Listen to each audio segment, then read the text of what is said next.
film commences with a gathering between the Yakuza and the Mafia. However, their discussion is abruptly interrupted by an exceptionally skilled assassin proficient in both sports and marksmanship.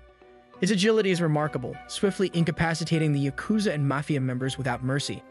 This adept hitman is known as Faye, but contrary to expectations, he is not just a humorless killer. Faye takes pleasure in watching humorous commercials featuring comedian Jackal Tomioka. Despite Jackal being considered cringeworthy by most, Faye admires him. Following the confrontation with the Yakuza and the Mafia, Faye approaches his superior to inquire about his next assignment. This boss played a significant role in Faye's upbringing, shaping him into an elite assassin since childhood. Surprisingly, the boss advises Faye to take a year-long hiatus and lead a normal life under the alias Akira Sato. Moreover, Faye is prohibited from taking any lives during this sabbatical. If Faye is caught breaking the no-killing rule, the boss himself will take action against Akira. To maintain a cover, the boss also requests Yoko, the woman who used to assist Faye in his missions, to accompany him during this period and pretend to be his sister. Meanwhile, at the site where the Yakuza and Mafia members were eliminated, two other assassins named Fudo and his partner arrived to inspect the bodies. Originally assigned to handle the Yakuza and Mafia, Fable took care of the task instead. Surprisingly, rather than harboring anger, they are impressed by Faye's extraordinary killing abilities. What particularly astonishes them is Faye's efficiency in eliminating two individuals with a single bullet. Despite Faye often being considered an urban legend, they are convinced that he is the one responsible for the job. Now they are eagerly anticipating the opportunity to meet this legendary assassin. Yoko and Faye, now adopting the alias Akira, embark on their break in Osaka. They are entrusted to the care of a friend of their boss, Hamada, who happens to be a local Yakuza leader. Hamada and his right-hand man, Ebihara, express reservations about having Akira around due to his hitman background, but they find themselves with no alternative. Upon their meeting at the Yakuza office, Captain Ebihara escorts Akira and Yoko to their temporary residence. In the house's garage, Ebihara keeps his cherished car, though he can't object when Akira and Yoko decide to use it. Despite lingering doubts, Ebihara covertly dispatches two thugs to verify whether Akira is genuinely on leave as an assassin. To their surprise, Akira strictly adheres to his boss's directives. He willingly allows himself to be beaten to the point of bleeding and even feigns crying like a young girl. However, their suspicions heighten when a woman named Misaki suddenly appears. She kindly offers Akira a handkerchief to help him clean the blood from his nose, but Akira, feeling uneasy, declines her assistance. Meanwhile, Fudo and his associates handle the workers responsible for relocating the bodies of Akira's victims. They coerce one of the workers into surrendering a phone containing a recording of Akira during his previous mission. Ebihara's curiosity about Akira persisted, leading him to devise another test. He invited Akira to meet a dangerous wrestler with a criminal record involving assault, rape, and robbery. Under the guise of a request, Ebihara urged Akira to eliminate the wrestler. Despite persistent pressure, including the placement of a mask on Akira to provoke an attack, Akira steadfastly refused to take a life. Ultimately, Ebihara had to resort to shooting the wrestler himself. Following the incident, Ebihara informed Hamada about Kojima's release from prison. Kojima, a problematic member of their gang with a history of trouble, wasted no time on his first day out. He brutally killed his business partner, citing the lack of prison visits as his motive. Seeking distraction, Kojima came across a magazine featuring Misaki on the cover, revealing her past as a model for adult publications. Viewing Misaki's beauty as a potential source of profit, Kojima, being a businessman, decides to capitalize on it. Meanwhile, feeling a sense of boredom, Akira begins searching for job opportunities. Regrettably, due to his unwavering honesty, Akira faces constant rejection in his job search. While aimlessly wandering the streets, he encounters Misaki again, who encourages him to apply for a position at the small design company where she works. Surprisingly, Akira secures a role there, albeit as a courier and office assistant for the Yakuza office.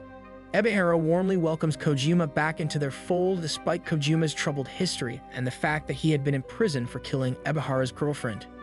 News of Kojima's release reaches Su Nagawa, a Yakuza lieutenant with aspirations for Ebihara's position.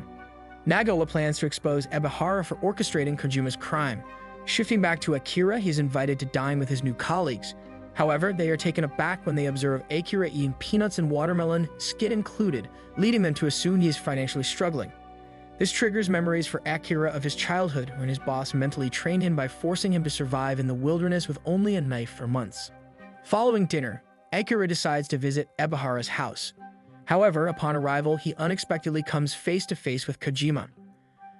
Unaware of Akira's true identity, Kojima decides to play a prank on him by brandishing a knife near his ear, and then calling out to Ebihara.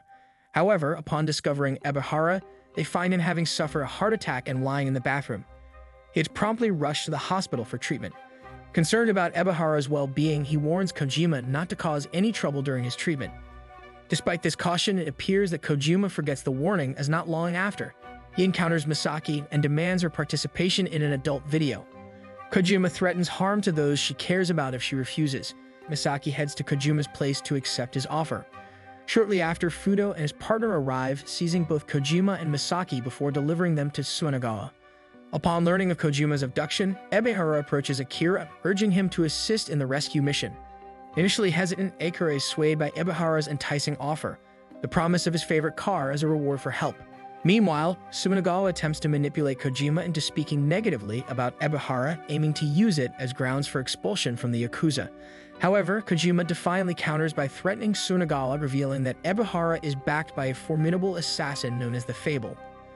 As Akira gears up to aid Misaki, Yoko attempts to dissuade him from getting entangled in the Yakuza's internal conflict, warning of the potential danger if their boss were to discover his involvement. Undeterred, Akira is resolute, arguing that as an ordinary person, he should assist Misaki, who helped him secure a job. In the end, Yoko supports Akira in creating non-lethal fake bullets with enough force to immobilize individuals. At the hospital, Ebihara faces a visit from the boss, who threatens him for involving Akira. During their conversation, it becomes evident that the boss had instructed Akira to take a year off and lead a normal life to diminish his lethal skills. The boss is troubled by Akira's formidable abilities, fearing he might become a dangerous weapon. Ultimately, the boss spares Ebihara's life.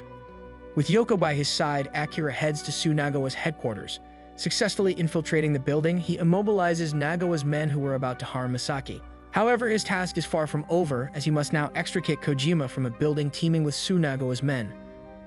Overwhelmed by the multitude of adversaries and receiving little assistance from Kojima, while searching for Misaki, Akira locates her just as Funo suddenly appears and attacks him, leading to both of them falling to the ground floor. Engaging in a close-range shootout, fortunately, Akira's agility enables him to outmaneuver Fudo, shooting and incapacitating him before swiftly jumping to save Misaki. The successful rescue mission ensures that Misaki remains unaware of Akira's true identity as Fable.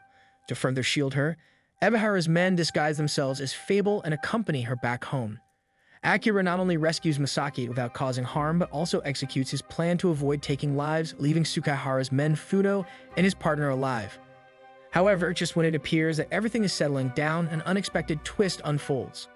The boss suddenly appears and shoots Fudo and his partner, fearing they might pose a threat to Akira's newfound normal life. In a surprising turn of events, Ebihara ends up killing Kojima and presents a photo of his body to Sunagawa in an attempt to ease tensions between them. In the story's final scene, Akira is depicted grilling fish on the roof of his house, accompanied by his pet bird, marking a seemingly tranquil conclusion to the intense events. If you like this recap, make sure to subscribe and turn on the bell icon so you won't miss any future videos.